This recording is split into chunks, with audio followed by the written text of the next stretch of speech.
Olimi lwentegeera nnyo kuyimba naye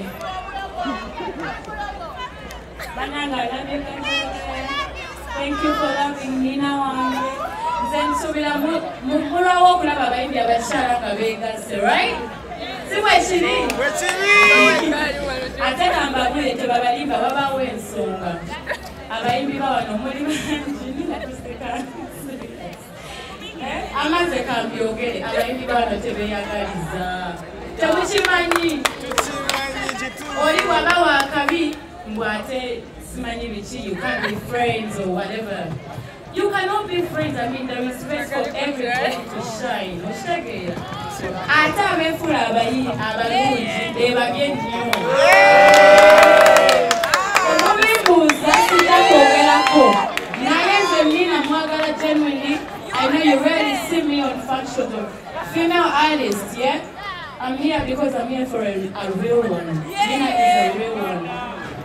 But you won't have a real one. Happy birthday, my darling. Nina, Jojo. Tim knows the bigger to Mr.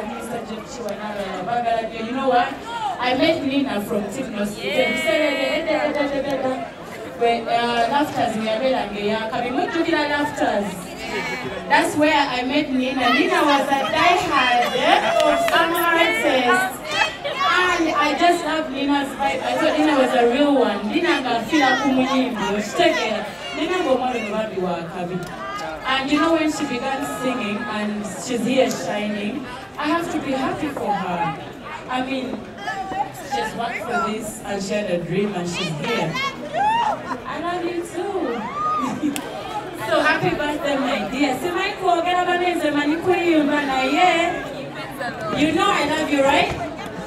Yeah. So I'm here because of you and never birthdays and when Nina ya soka yo. Nina ogamba sawa pili atuka 10 era mujjala bangabiri mu musanvu. Ajatuka 10 nga sawa satu. So why wouldn't I be here? Why? I love you, baby girl. Enjoy, keep shining. I wish you all the best. Greater heights. Both of us can shine.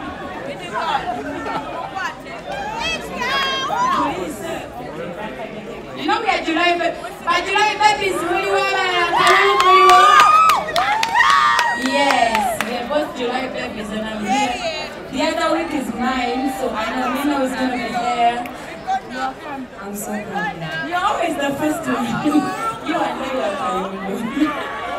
So, Banange, toast to Nina. Happy birthday.